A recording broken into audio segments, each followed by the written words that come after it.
Hey, welcome. It's Dem Boys Watch Footy.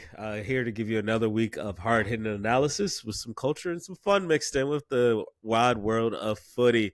It's your boy E, and we got our great friend of the show here, Dinesh. He's here giving us some great analysis again. How's it going?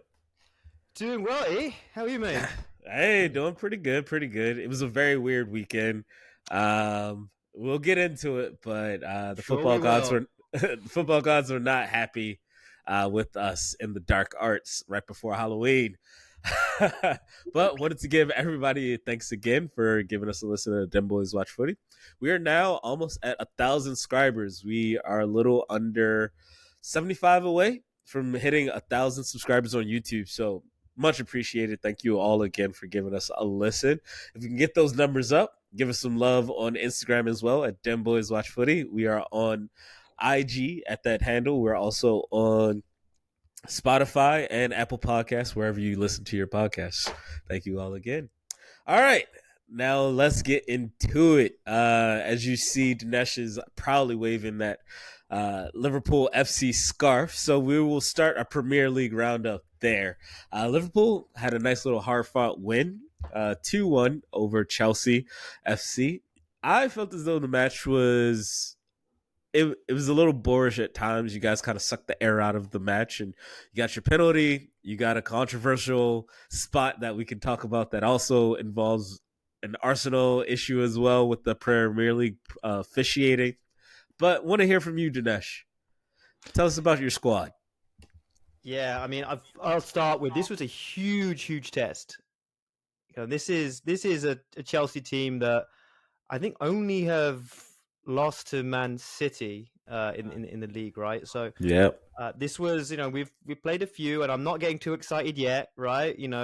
Well, the last time we spoke, I was probably in your position, so we'll obviously get to that. But I'm in a much better mood.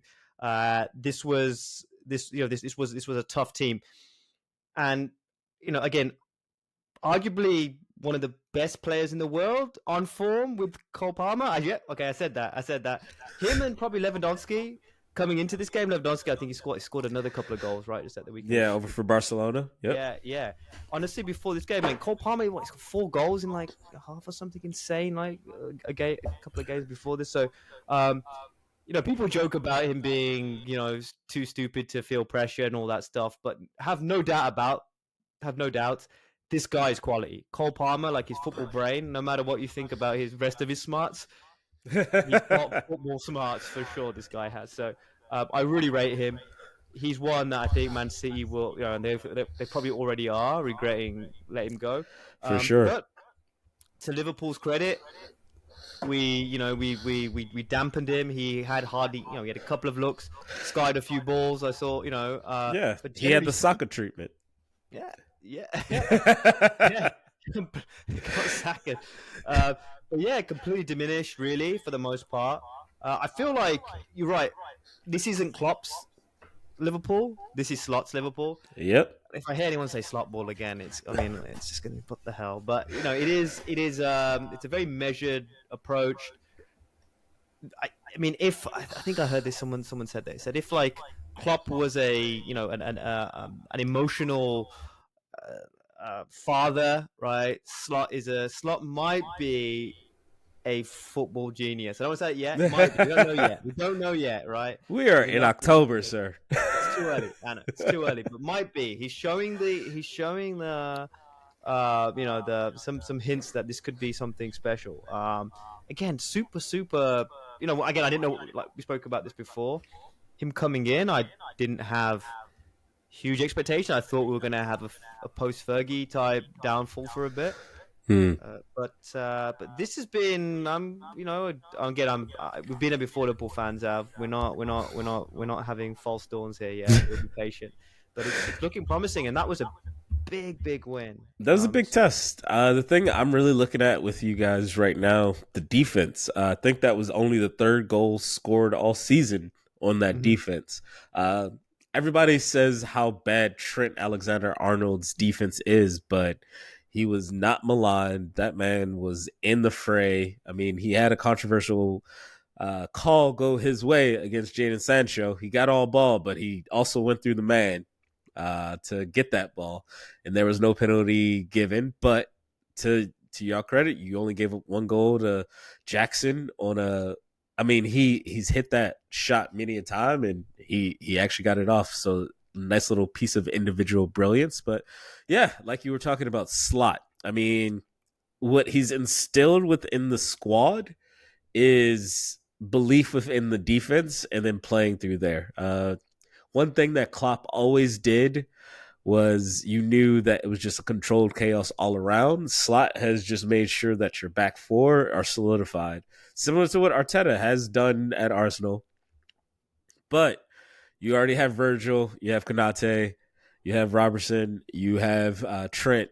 Like your wing backs always were your weakest link, and they are looking really strong right now. So sky's the limit. I mean, we got a match coming up next week. I think that's why we circled this time for us to talk, and we'll get on to that a little bit later. 100%. Yeah. Any other follow up? Right there. Well, I was going to say Curtis Jones, Cujo just became a father, and that was one of the best performances that I've seen him play in a Liverpool shirt. Really, really calm, super measured, right, with the movement. Again, it was like watching two Gravenbergs on there at times. So very happy for him. He's this is the Curtis Jones that we've been waiting to see. Unfortunately, he's just an unlucky kid, gets injured, and a local scouts lad. Us Liverpool fans, we love it. I just hope he can kick on from here, especially seeing as Harvey Elliott is out for a while. I think that there's a lot of games coming up, so we're going to need that squad rotation to kick in. Yeah, squad rotation's key. I mean, Champions League starts back up again, so the amount of fixtures is going to really kick in. I think the last thing that I want to take from this game that also is a segue into the next game that we're going to discuss is that foul for a clear breakaway from Tosin onto Diego Jota. I don't even know the rules anymore, man. Like, this is ridiculous. I mean, this is insane. Like, again, we get into the Arsenal game as well. We'll talk about the Arsenal game, but I don't think you're right. Sorry, I'll let you carry on. But like, this was just it was ridiculous. We saw that. How is that not a red? By the letter of the law, is that not a red card? Yeah, letter of the law, as you say. And right now, it's being left up to too much interpretation. You had Jota on a clear breakaway, and you had Tosin from Chelsea grabbing onto him 4 yards before he even makes it past halfway. And he was already, like, Jota did the right thing. He was going down because he was being held before the ball even crossed the halfway mark where it was going to hit. You could say that Colwell would have been able to catch up. I have my reservations about that, just like how Ben White from in the Arsenal match, he was going to be able to catch up, but who knows? But my real gripe is there's no consistency right now over in the English Premier League with their refereeing standards. And every week it's always something. As much as I would love to say that it isn't, like, it's just a consistency issue for me. I don't know how you feel about it. I mean, it's worked out to your favor this time, but seeing these matches, seeing these matches like this, it really deflates. Like, a referee can really have a big impact on how a match is played, and I don't think that's what people pay their money for. I don't think that's what all of these broadcasters spend media dollars on to make the Premier League the highest rated and highest watched league in the world. You know? Yeah. Well, let's get deeper here for a second on refereeing consistency. I think this is the wonderful potential opportunity of AI. Right, I think this is where, in real time, we could get decisions made. I think that's the frustrating thing. I can't celebrate a goal anymore. It's like I haven't celebrated a goal and gone nuts for I don't know, for a while, unless it's a free kick or something, right? It's like, there's no. I mean, even then, you think, oh my god, could it be ruled off for whatever nonsense? It's hard. So I would, I'd say this is when AI, if you could do it in real time, have these decisions made instantaneously, as such. This whole notable for the human experience. I think that could be a huge advantage, and allow that consistency as well, right? Yeah, the consistency is the main key. I mean, adding to your point, that whole drawing the lines thing that they do for offsides, I think that can be an instantaneous thing done. I think we're just wasting time for people creating additional, more human error to be allowed within a space that doesn't really need human error. I mean, there's so like as soon as we figured out that we could put a chip in a ball and we know exactly when it crosses the goal line, even if TV angles, eyeball angles don't work, we know when that ball crosses the line. How come we don't know when the ball crosses the line is going out of bounds? I still don't understand, but that's a question for another day. But like we Yeah. said, saying here, consistency, that's all we as fans really want. Yeah. Segueing into our next match, Arsenal. We lost to the Cherries down in Bournemouth. It was a 2-0 2-0 affair. Bournemouth had strikes against us in the second half to close it out. They had a penalty. It was a lot of self-inflicted wounds, none more compounded than the sending off of Saliba, second greatest center back in the world right now, only to Virgil van Dijk over in Liverpool. And that one, he was put into a really bad space by an Arsenal player. That's what I'm saying, self-inflicted wounds. You had Leandro Trossard did a back pass and put Saliba in no man's land. That ball is bouncing. It could go anywhere. You have a clear path for the striker to go. The referee, to his credit, he gave a yellow on the field. And then VAR decided to instruct him over to say, no, that's a red. Now, if we didn't have an instance that was exactly like that, the very next day, not even 24 hours, I would have been like, okay, I definitely know it's a straight red, but what are we doing here? Outside of that, I can only bring it back to self-inflicted wounds. Arteta, what were those tactics? I think you've been here long enough. People trust the process. People really believe in the project that you have with the Arsenal club. Why are we playing 3 center defensive mids and 4 center backs right now against Bournemouth? I don't understand that tactically. We have Ethan Nwaneri on the bench. We had Martinelli on the bench. We sacrificed Sterling, who was our biggest threat when we went down. There are so many things that we could do. But just didn't really space out in time. What are your thoughts, Dinesh? So, yeah, a couple of things. Consistency we discussed. Completely agree with you. It was bonkers. But I also think Saliba, like, he's got the recovery pace to do this, like to chase strikers. And I see this when I see Konate do's now and again. He got lucky. I think Konate had a few where he got away with last game. You know, he's got the pace to catch up with strikers. I feel like you shouldn't really be pulling strikers anyway. Like at that stage, like just let them run, because you've got a decent goalkeeper, a 1-on-1 that could, it's not a guaranteed goal. So many things can happen. He panicked. I mean, what are you supposed to do in that situation? So early in the game as well. It was what was it? Like 30th minute. Half? Yeah, 30th, 31st minute. Pure insanity from Saliba there as well. You can't. I don't think you defend him that much. I think another thing that I saw from Match of the Day was Arsenal's disciplinary record since 2019, and Arteta's been there. They've had the most red cards in the Premier League, 19 red cards. So they really have a disciplinary problem, and like most of them, they've either drawn or lost. Yeah, but they've got a red card, which makes sense, right? That's going to happen. So you should, I think there has to be something said there about, Arteta has to sort that situation out and be a bit more. I think there has to be a bit of maturity and like game intelligence there. Like there's something completely. Completely agree with you there. Premier League doing that. If you're going to give away that many, if you're going to have that many red cards, you ain't winning the Premier League. Well, last year we only had 2 red cards the entire campaign. We've already gotten 3 this year. I was 2 of them, one, right? And it was the closest one. Yeah, but 2 of these that have happened this year, you can clearly tell people don't understand how come other players aren't getting called for these things. Trossard has kicked the ball away. What is going on with the second yellow business? We're seeing it in different games. People are not getting cards for this, but this year alone, 2 specific instances with Trossard and Rice kicking the ball away, delaying restarts. It's been silly. And look, I completely agree with this last one. It should have been a red. I understand it was called yellow and there was some tomfoolery going on. We never know what happens behind closed doors, what's happening on that headset. But hey, I understand it. Eyeball test gives you the red. Those other 2 reds that we have this season, we don't know why the hell that is going on. And that's what upsets a lot of fans, Yeah. I think one thing to also say is, I don't know if you noticed, if you watched the Martinelli miss as well at 0-0. Huge chance. He scores that, and it changed the game a bit. This is, Yeah. I think if we come back to Marzetti, I love him when he's on form. I think he's just unplayable. So, but that was a big miss from him, and he needs to be more clinical there.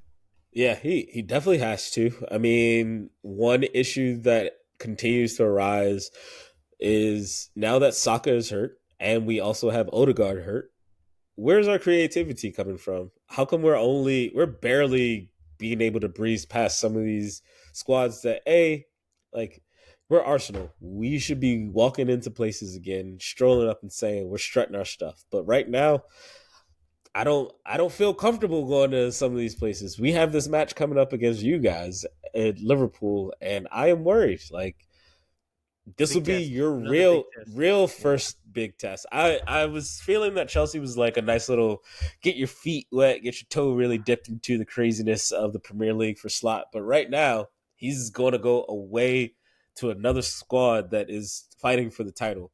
Been running out for the last 2 years. What are you going to do? So yeah. it's yeah, definitely getting tough. Really would love to hear our listeners' thoughts on that as well. Absolutely. I was going to say one more thing on this. I mean, it wasn't obviously. It could have. It was actually the worst weekend as an Arsenal fan overall. Yeah, You saw Tottenham's result as well. I don't know if we're speaking to Tottenham's result, but yeah. You could jump into it if you want. Tottenham's doing what they need to do. I mean, it was nuts. Like I don't know, like Postecoglou. Like I don't know what you think about him. Like I think it's pure inconsistency. It's nuts. Talk about him being the England coach, and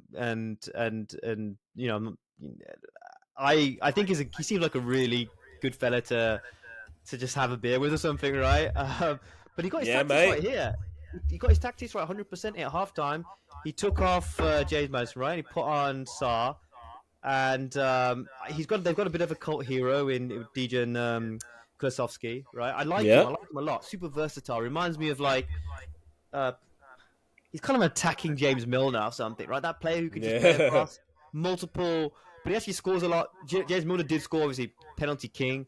But yeah, Kulusevski, I really like him. He reminds of those like I was actually looking at a post earlier about like Premier League cult heroes like Hleb, right, for Arsenal, and yeah. these Alexander kind of like Club. Yeah, randomly just end up being like good for a couple of seasons. Yari Litmanen for like one season for Liverpool, like these kind of classics. He's got that feel about him, like Modric for a little bit when he was earlier on in his career at Tottenham. You forget that he played for Tottenham. And even Ericsson, right, for those cult heroes, like Tottenham seem to breed these yeah. like cult heroes. So Van der Vaart.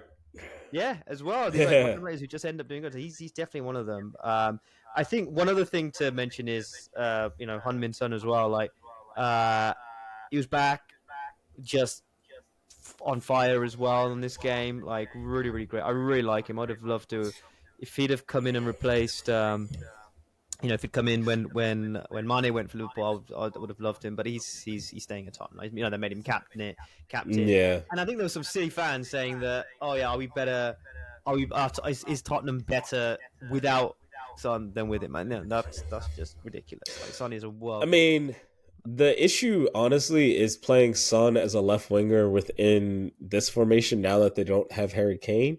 It doesn't make sense. Son should be playing up top as striker, but now you have Dominic Solanke. We'll see what happens with them long term, but at this Yeah, present moment, their team is constituted better because of the strengths from their other players, you know? yeah, absolutely. We can move on from Tottenham, I know, because that hurts you a little bit. Tottenham always like they got some points. I'm happy for them. Right now, they've only given up one more goal than Arsenal, even though we have a better defense. Yeah, It's crazy, but we'll yeah, see what happens at the end of the year. yeah, yeah. Uh, and I did want to jump onto that next result that we were discussing. Mm, Manchester City. More mm. controversy from the Premier League referees, and we actually heard a call out from the Wolves manager about that. Tied 1-1 going into the extra time. In the 95th minute, John Stones was able to get the winner in a very controversial fashion. We'll let you take that one away, Dinesh.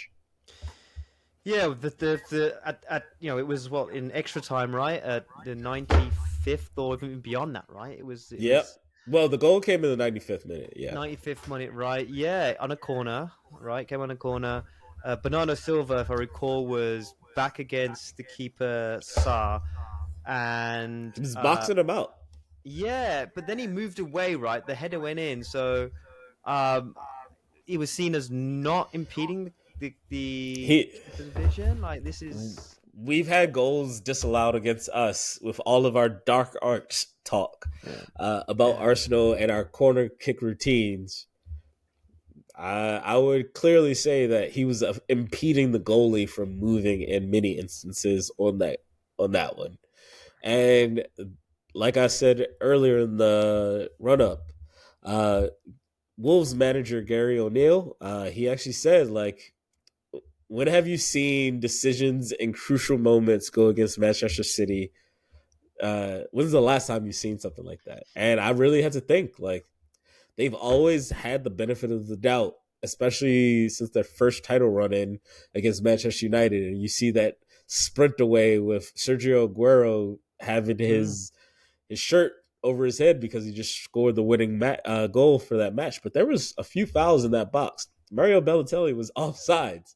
Nobody called it. And if you really look at it, Manchester City gets the benefit of the doubt a lot of the time. And it's tough, but that's that winning mentality that Fergie used to instill fear into the Premier League managers back in the day. And we're seeing it right now with the possibly soon to be 5-time champions of the Premier League. You know? Don't. Someone's got to stop. Even if it's not Liverpool, someone's got to stop them. This is. Hey, you guys put up the best chance. We've been trying, but the referees are not buying it from us. So No, you just got to get stopped from getting red cards. That's what it's me. Yeah. Yeah.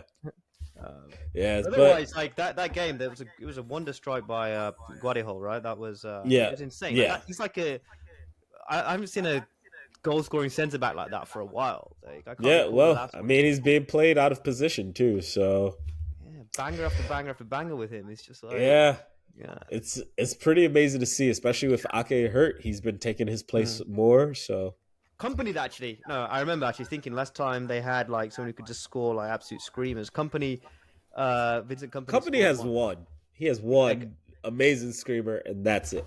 Was it, or just the one? Was it? Yeah, I remember it basically killed us a title. That won them the league. Yeah, that won the league. Yeah, That's why it sticks in my memory. Yeah.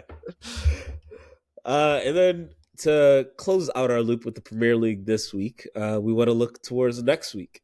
We have Arsenal versus Liverpool right before Halloween.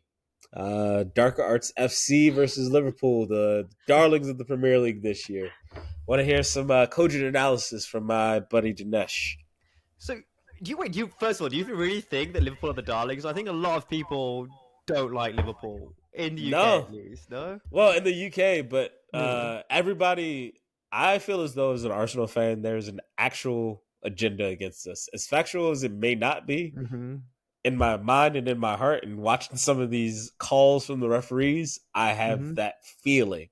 But as fans of watching, people are more refreshed to watch the guys from Liverpool. Bernardo Silva said it earlier.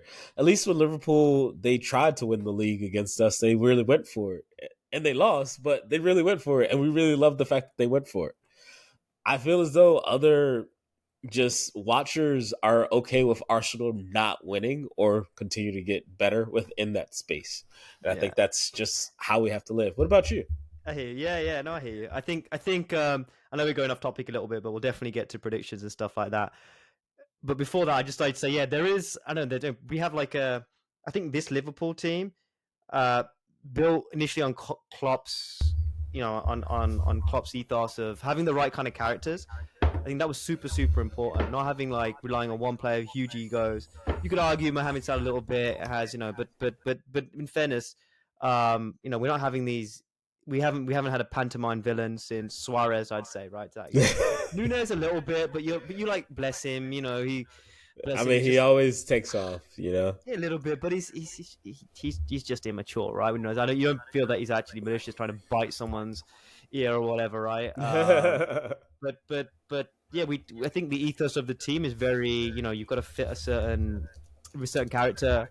I hear you. I think maybe that's why. I hope other fans also appreciate that. We don't have people that are just like, again, it's the players for some players for other teams that Bernardo Silva.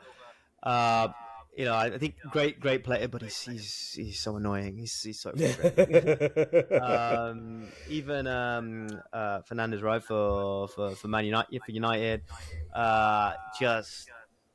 just gets up on our nerves. And it can't be just me as a Liverpool fan. I'm sure other fans must get really frustrated. Like, he's diving his antics and just Yeah, it's tough, but you just gotta keep pushing on. yeah, But yeah, do you want to hear where do you think prediction will be for next week? yeah. Let's go for it. So with this, I fear it's going to be a bit of a chaotic game.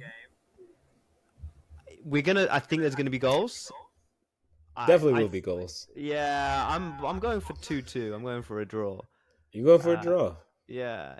Okay. I'd love a Liverpool win, and if it, I hope they surprise me and we get there. But let's no. This is an Arsenal team that super close to the title last season. Last two They're gonna seasons, be yeah. without Saliba, fair enough, right? That's so we'll get some goals, I think. Yeah. But that's a really strong. Saka's back, right?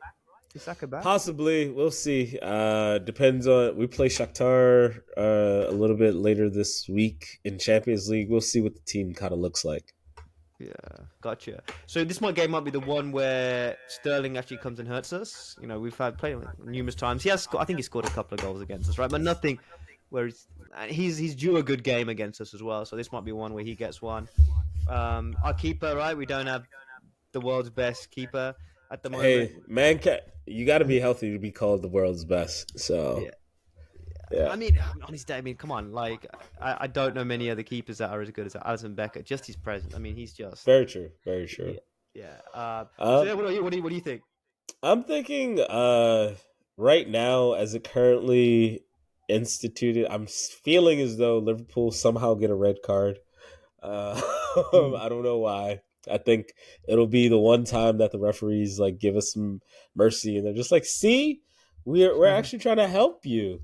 Um, that's just the pie in the sky dream, honestly. I'm actually looking at it as a 3-2 match, 3-2 Arsenal over Liverpool.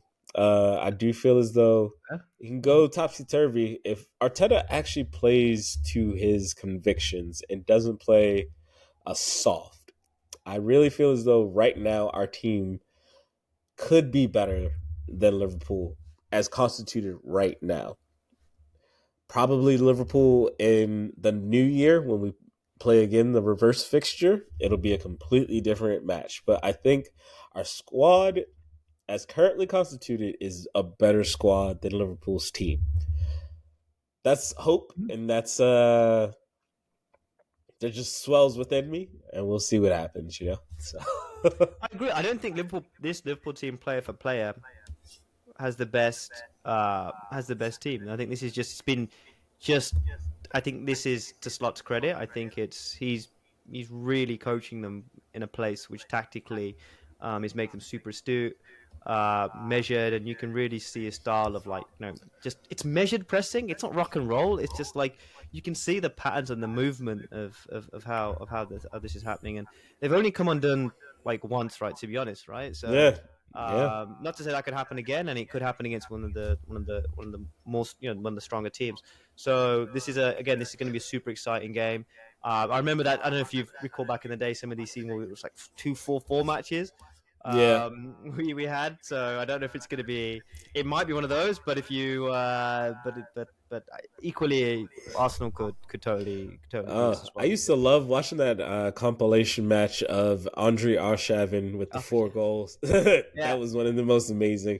That brings me back to the old days where Arsenal were just aesthetically pleasing and the really trying, but we knew that they couldn't actually win, especially because people were breaking ankles back in the day Well, in I the remember, yeah, Barclays. I remember when I was on Pro Evo with when we score a goal where, so yeah, me and my roommates would get to the point where we would try and score goals where it was like a tap in, like we'd pass and the keeper was out. We'd say this is Arsenal Mm. football. We'd call it Arsenal football. Yeah, yeah, yeah. It was that Yeah, beautiful. Yeah. that tip tap, that Yeah, tippy tap that yeah, Barcelona used to employ, but we did it pretty well ourselves.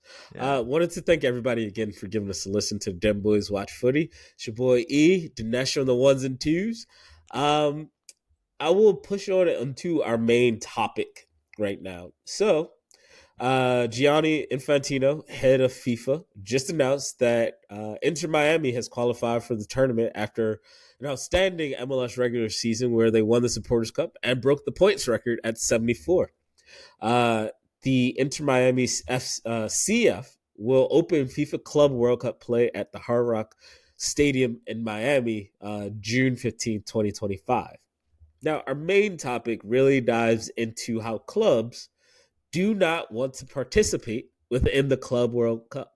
Currently, there are signs and protests from different clubs: Real Madrid, Barcelona. Some right now, it's FIFA's having a really hard time finding broadcasters, sponsors to actually put this into a very positive spin for the Club World Cup. So, wanted to shed a little light for this, and wanted to hear from you, Dinesh, first about like what your thoughts are on the Club World Cup.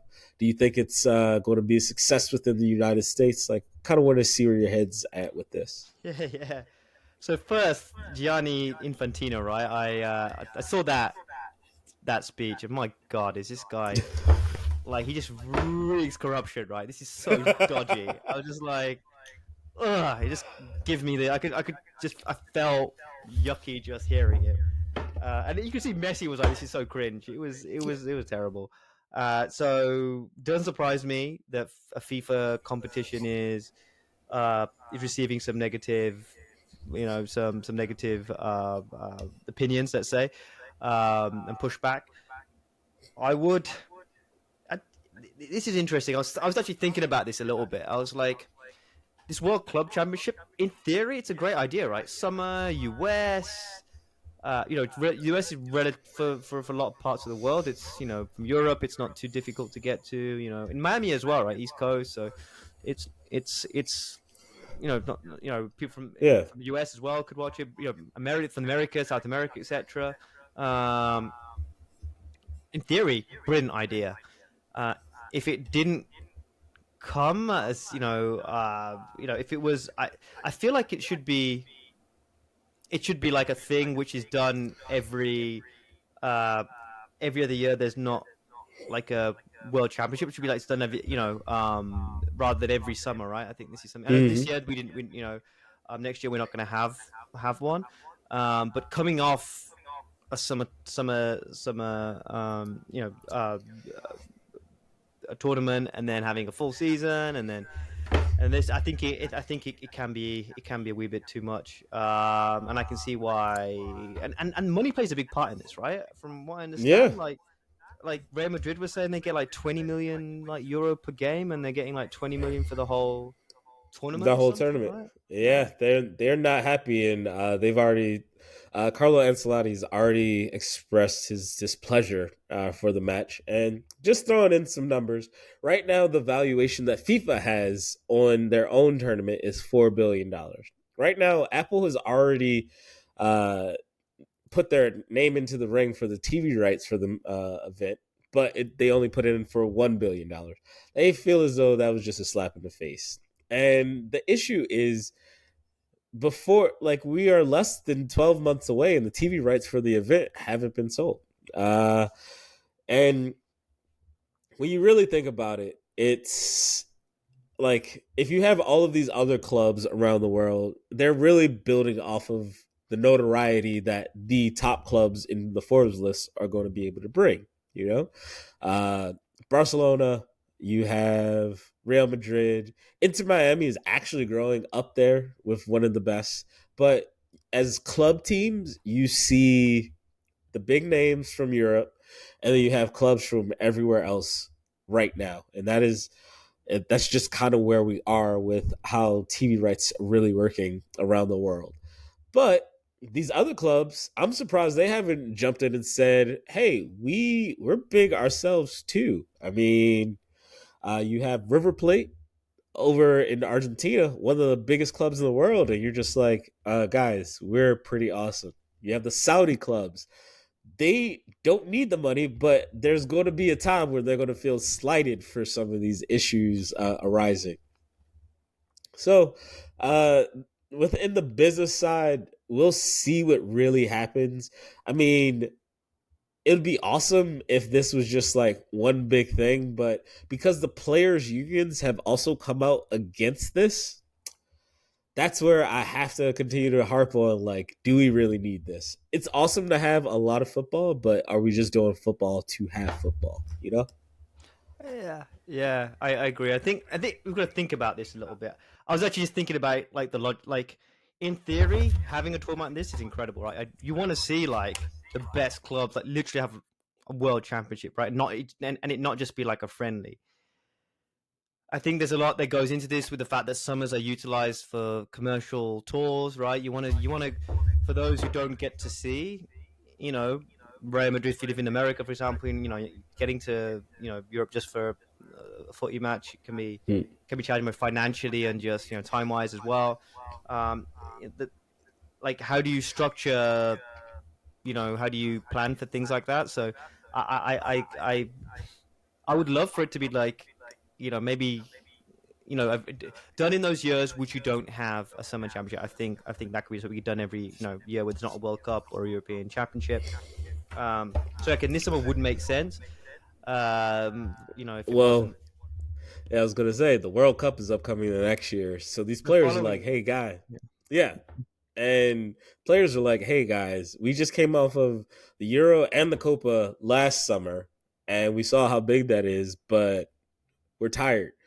Rodri, very publicly known and very, it's already been said on this podcast about player health and player safety, Mm, breaking uh tissue. Like he just tore his ACL. He's going to be out 9 months. Like he's already pissed off about that. His team is pissed off about that. His mm, body is tired after playing 70, 75 games this past campaign. That's going to come up everywhere for a lot of these players that are. I mean, if you're playing in Europe, you already have the luxury of Champions League. You have whatever domestic cups that you're playing in whatever country that you're in, and then you have your main leagues games. That's going to be about 40 to 50 games if you're like a mid-table squad and you're playing internationally or your team. If you're the top four, the top two, your Champions League matches, like you're just going to be playing matches nonstop. And at some point, people are just going to have bigger issues. And I love football, but I don't want to see bad football. I want to see mm. football that everybody enjoys, everybody loves. That's the whole Yeah, reason why I got into the sport. yeah, yeah. I was wondering if it would be possible to have like you have like a European or a World Cup structure, but just for clubs, right? On the summers that aren't. But you're right. I mean, the players do need one. Need to have at least one summer off in between tournaments. I guess so.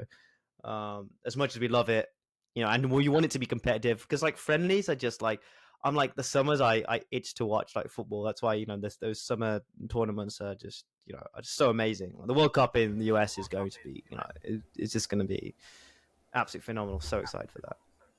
Yeah, for sure. And really want to hear our listeners if you guys have any thoughts on this Club World Cup structure and how do you feel? Are you going to go watch it in the US? If you're Are you going to come over from the UK?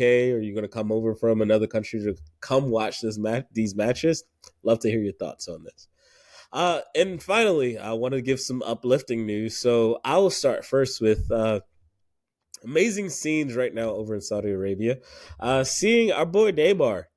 He's actually healthy, playing his first match in almost a year. Really good to see. He's a little bit thicker. He hasn't been playing, but some of these injuries that he's had over the years, I mean, he hasn't really had a chance to play, and very glad that he's going to be able to play. I mean, he jumped in, he subbed into a match today, earlier this past Monday, 10-21, and yeah, we'll see where the time goes with him. But it's just really good to see like prodigical legend just Prodigal. go off. Yeah. Yeah. 100%. Yeah. What about you, Dinesh? Anything before we sign off? For me, yeah, I'm gonna bite my tongue a little bit, but Virgil van Dijk he's in talks for contract talks, so that's not dead in the water yet. I know Liverpool obviously in this really precarious situation with three players entering the last year of their contract. It I think it's insane that we've got to this stage with Trent, in the prime of his career, Mohamed Salah and Van Dijk, moving towards the end of their career. But there's been some positive news that Virgil Van Dijk, because they've talks have started, and he hasn't committed to anything as of yet. But hopefully, we can move in a positive direction because he's having a really good season. Yeah, he's having an amazing season. Everybody keeps thinking Trent is going to go to Madrid. Trent has continued to come out and say that he wants to captain your club, so I don't think he's going to leave. He's still a young lad, so we'll see what happens. But yeah, that's some pretty uplifting things there. Yeah. Wanted to thank everybody again for giving us a listening today with Dem Boys Watch Footy. It's your boy Dinesh. Cheers.